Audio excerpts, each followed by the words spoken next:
Hello friends, welcome to Defence Matrix. तो आज हम काफ़ी इंपॉर्टेंट टॉपिक को डिस्कस करने वाले हैं जो कि इंडिया पाकिस्तान के इस स्मॉल कॉन्फ्लिक्ट से रिलेटेड है। तो कई इंपॉर्टेंट लेसन्स यहाँ से सीखने को मिले हैं जो कि हमें फ्यूचर में अपनी स्ट्रेटजी को इम्प्रूव करने पर मदद करेंगे। तो पहले के मुकाबले अब एयर सुपीरियॉरिटी और एयर डोमिनेंस की जो डेफिनेशन है वो चेंज हो रही है। पहले आप अपने खुद के एयर स्पेस को प्रोटेक्ट करते थे ताकि एनिमी के फाइटर्स आपके एयर स्पेस में घुसकर आपके जो इंपॉर्टेंट लोकेशंस हैं उस पर मिसाइल्स या बॉम्ब्स ना मार सकें। लेकिन अब ये चीज़ें चेंज हो चुकी हैं। कॉम्बैट के डिस्टेंस बढ़ चुके हैं। एयर टू एयर कॉम्बैट में BVR जो है ये प्रोमिनेंट हो चुका है, वहीं पर एयर टू सरफेस रोल में स्टैंड ऑफ वेपन्स जो हैं ये प्रोमिनेंट हो गए हैं।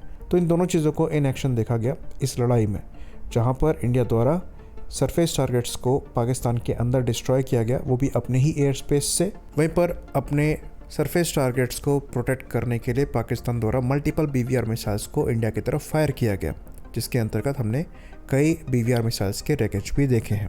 तो अब खाली फाइटर एयरक्राफ्ट ही इंपॉर्टेंट नहीं रह गए हैं, बल्कि एयर डिफेंस सिस्टम्स भी काफ़ी क्रूशल रोल यहाँ पर प्ले करते हैं। और इसलिए S-400 की इतनी तारीफ हो रही है, क्योंकि जिस तरीके का डिटरेंस S-400 की वजह से यहाँ पर था, पाकिस्तान एयरफोर्स अपने ही एयर स्पेस में इंडियन बॉर्डर के पास आने से घबरा रही थी। वहीं पर पाकिस्तान एयरफोर्स की जो एयर डिफेंस की कैपेबिलिटी थी वो इतनी वीक यहाँ पर साबित हुई, जिसकी वजह से उनको उसका खामियाजा भुगतना पड़ा और उनके इंपॉर्टेंट एसेट्स ग्राउंड में डिस्ट्रॉय हुए, जिन्होंने उनकी एयरफोर्स को क्रिपल कर दिया। तो एयर डोमिनेंस के लिए आपको एक होलिस्टिक अप्रोच चाहिए, जिसके अंतर्गत आपका खुद का डिफेंस भी मजबूत होना चाहिए और आपका ऑफेंस भी मजबूत होना चाहिए। तो इस पूरे कॉन्फ्लिक्ट में हमारा डिफेंस काफ़ी अच्छा साबित हुआ, जो कि लेयर में था, जिसमें S-400, MR SAM, आकाश, स्पाइडर, पिचोरास और L-70 जैसे सिस्टम शामिल थे। पाकिस्तान की साइड से जो चाइनीज़ एयर डिफेंस सिस्टम्स थे वो इस मामले में फेल हुए हैं और उनकी वजह से ही पाकिस्तान एयरफोर्स को इतना बड़ा नुकसान हुआ है। वहीं पर ऑफेंसिव कैपेबिलिटी में इंडियन एयरफोर्स ने शोकेस किया कि जो स्टैंड ऑफ फायरिंग कैपेबिलिटी है वो कितनी ज़्यादा क्रूशल है।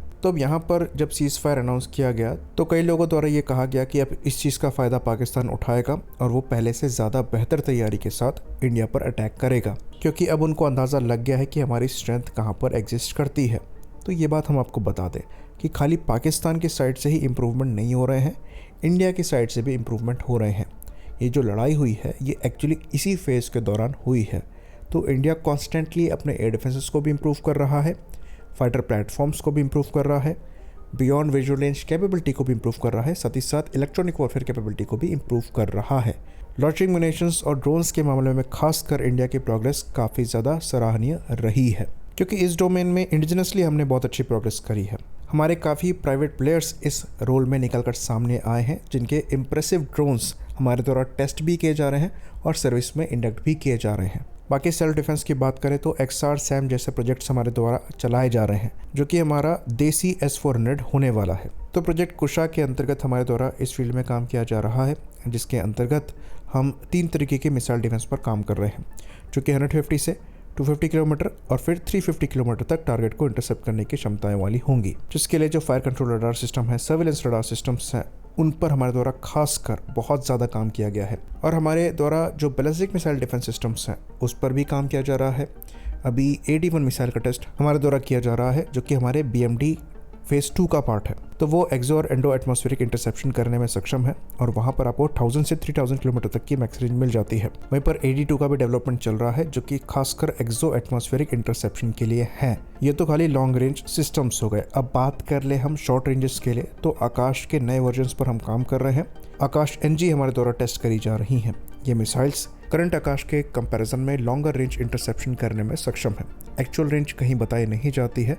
करंट आकाश की 25 से 30 किलोमीटर की है, पर इसकी कई जगह पर 70 से 80 किलोमीटर क्लेम करी जाती है, क्योंकि ये सॉलिड फ्यूल को यूज़ करती हैं और ड्यूल पल्स रॉकेट मोटर का इस्तेमाल यहाँ पर किया जाता है। क्योंकि यहाँ पर सॉलिड फ्यूल का इस्तेमाल किया जाता है तो इनको रखना पहले से ज़्यादा आसान है और करंट आकाश के कंपैरिजन में ये ज़्यादा फ्लेक्सिबिलिटी आपको प्रोवाइड कराएंगी। करंट आकाश ने वैसे ही काफ़ी ज़्यादा इंप्रेसिव परफॉर्म किया है और यहाँ पर आपको बेहतर इंप्रूवमेंट मिलेगा। साथ में इनकी डिप्लॉयबिलिटी भी पहले से ज़्यादा बेहतर होगी। एक और यहाँ पर एक short range air defence system है जिसके बारे में हम बात करना चाहेंगे, ये है QR SAM। तो ये भी सर्विस में इंडक्ट होने के काफ़ी ज़्यादा क्लोज है और आपको यहाँ भी 30 किलोमीटर के अराउंड की मैक्सिमम इंटरसेप्शन रेंज मिल जाती है। तो यहाँ पर इंटरसेप्शन एल्टीट्यूड कम है, क्योंकि ये एक मोबाइल सिस्टम है और ऑन द गो ये मिसाइल्स को फायर करने में सक्षम है, लेकिन मोस्टली ये 6 किलोमीटर तक के एल्टीट्यूड में चीज़ों को इंटरसेप्ट करने में सक्षम है। तो आपके ड्रोन्स और फाइटर एयरक्राफ्ट जो कि एयर रेड के लिए आ रहे होंगे उन्हें इंटरसेप्ट किया जा सकता है इस मिसाइल सिस्टम को यूज़ करते हुए। ये छोटी और हल्की मिसाइल्स हैं। साथ में एक और इम्पॉर्टेंट एयर डिफेंस सिस्टम है जो कि VLSR SAM है। VLSR SAM बेसिकली आपका अस्त्र मिसाइल का ग्राउंड लॉन्च वेरिएंट है जो कि इंडियन नेवी के लिए फ़िलहाल टेस्ट किया जा रहा है। वहाँ भी आपको इंटरसेप्शन रेंज जो है 40 से 50 किलोमीटर के अप्रॉक्स की मिल जाती है। कई जगह पर इसको 80 किलोमीटर क्लेम किया जा रहा है, पर पर्सनली हमें ऐसा लगता है कि वो स्ट्रेच है। तो ये भी एक काफ़ी एक्यूरेट सिस्टम है, मोबाइल सिस्टम है और फिलहाल नेवी के लिए डेवलपमेंट में है, लेकिन इसका भी ग्राउंड लॉन्च वेरिएंट निकल कर सामने आएगा। बाकी जो हार्ड किल डायरेक्ट एनर्जी वेपन्स हैं उसका टेस्ट भी हाल ही में हमारे द्वारा किया गया, जिसके अंतर्गत एक ड्रोन को लेज़र से शूट डाउन किया गया था। तो जैमिंग और डायरेक्ट एनर्जी वेपन्स के मामले में भी हम काम कर रहे हैं और इन ड्रोन्स के अगेंस्ट भी एक शील्ड तैयार कर रहे हैं। तो एयर डिफेंस के मामले में हमारे द्वारा पहले से ही काम किया जा रहा है और इनमें से कई फील्ड्स में हमारा काम ऑलमोस्ट ख़त्म हो गया है और डिप्लॉयमेंट की स्टेज पर चीज़ें पहुँची हैं। XRSAM जैसे जो प्रोजेक्ट्स हैं उस पर हम इनिशियल स्टेजों पर हैं, पर वहाँ भी प्रोग्रेस अच्छी खासी नोट करी जा रही है। तो ये तो हो गई डिफेंस की बात, जो कि पहले ही काफ़ी कैपेबल प्रूव हुआ है। इस पर हम और ज़्यादा इम्प्रूवमेंट कर रहे हैं। अब बात करते हैं ऑफेंसिव रोल की। तो इस मामले में पर्सनली हमें ऐसा लगता है कि ये एक ऐसी फील्ड है जिस पर हमें ज़्यादा पुश करना ज़रूरी है। बियॉन्ड विजुअल रेंज कॉम्बैट के मामले में अस्त्र मार्क 1 का सर्विस इंडक्शन हुआ है, पर फ्लीट वाइड इसका इंटीग्रेशन पेंडिंग है। साथ में अस्त्र मार्क 1 के जो लेटेस्ट वर्जन है जो कि AESA सीकर के साथ आते हैं, इनको एज ए स्टैंडर्ड बनाना ज़रूरी है। मे बी अस्त्र मार्क 2 को डायरेक्टली यहाँ पर एज ए स्टैंडर्ड बनाया जाएगा। अस्त्र मार्क 1 को जो है वो लिमिटेड प्लेटफॉर्म्स तक ही रखा जाए, ये पॉसिबिलिटी भी एग्जिस्ट करती है। फिलहाल अभी इसकी टेस्टिंग जो है ये सिर्फ Su-30 MKI और LCA-30 से हुई है। तो अस्त्र मार्क 2 का जल्द से जल्द सर्विस में आना बहुत ही ज़्यादा ज़रूरी है। ये मिसाइल आपको 130 से 160 किलोमीटर तक की मैक्सिमम एंगेजमेंट रेंज प्रोवाइड कराएगी। साथ में AESA सीकर की वजह से यहाँ पर आपको LPI मोड ऑपरेशन मिलेगा, जिसकी वजह से जो एनिमी का RWR है वो जल्दी इस मिसाइल को पिकअप नहीं कर पाएगा। तो इनका स्पीडी इंटीग्रेशन और इम्प्लीमेंटेशन डिफरेंट प्लेटफॉर्म्स में बहुत ही ज़्यादा ज़रूरी है। बाकी गांडीव मिसाइल पर हम काम कर ही रहे हैं। Su-30 MKI से इन्हें लगा देखा भी गया है। इनका भी जल्द से जल्द इंटीग्रेशन ज़रूरी है, लेकिन उससे पहले अस्त्र मार्क 2 का ज़्यादा ज़रूरी है क्योंकि वो ऑलमोस्ट बनकर तैयार है। बाकी जो दूसरी इंपॉर्टेंट चीज़ है वो ये है कि इंडियन एयरफोर्स के जितने भी फाइटर प्लेटफॉर्म हैं उनमें जल्द से जल्द रडार अपग्रेड्स होना चाहिए। जो मैकेनिकल रडार्स हैं उनको AESA में कन्वर्ट करना बहुत ही ज़्यादा ज़रूरी है। फिलहाल इंडियन एयरफोर्स की फ्लीट में खाली रफाल और नए तेजस मार्क 1A जो कि सर्विस में इंडक्ट होना बाकी हैं वही AESA से लैस है। जगुआर का जो डारिन 3 वर्जन है वहाँ भी ये रडार लगे हुए हैं, पर वो एयर टू सर्फेस ऑपरेशन के लिए है, तो वहाँ उतना मैटर नहीं करता है। बेसिकली आपके एयर कॉम्बैट के लिए प्लेटफॉर्म है उनमें इन रडार का अपग्रेड होना बहुत ही ज़्यादा क्रूशल है मिसाइल अपग्रेड के साथ। साथ में एक और जो काफ़ी इंपॉर्टेंट चीज़ है जो कि ज़्यादा पब्लिकली डिस्कस नहीं होती है कि हमारे जो मैक्सिमम फाइटर प्लेटफॉर्म्स हैं ये missile approach warning sensor lack करते हैं। मॉस का ना होना ये पहले उतना ज़रूरी नहीं होता था, पर अब बहुत ज़्यादा हो गया है क्योंकि आपकी जो एयरटोर मिसाइल्स हैं वो AESA सीकर के साथ आती हैं जो कि LPI मोड में काम करने में सक्षम है। तो RWR वार्निंग आपको जल्दी नहीं मिलती है। तो फ्लीट वाइड इम्प्लीमेंटेशन यहाँ पर मिसाइल अप्रोच वार्निंग सेंसर का नेसेसरी है। तेजस मार्क 2 में ये शुरुआत से ही आएगा, रफाल में ये चीज़ है, AMCA में भी होगी, पर सुपर सुखोई अपग्रेड में फ़िलहाल इसका कोई प्लान नज़र नहीं आ रहा है। पास्ट में हमने कोशिश करी थी पर इस पर हम सक्सीड नहीं हुए थे, लेकिन फिर से हमें कोशिश करना ज़रूरी है।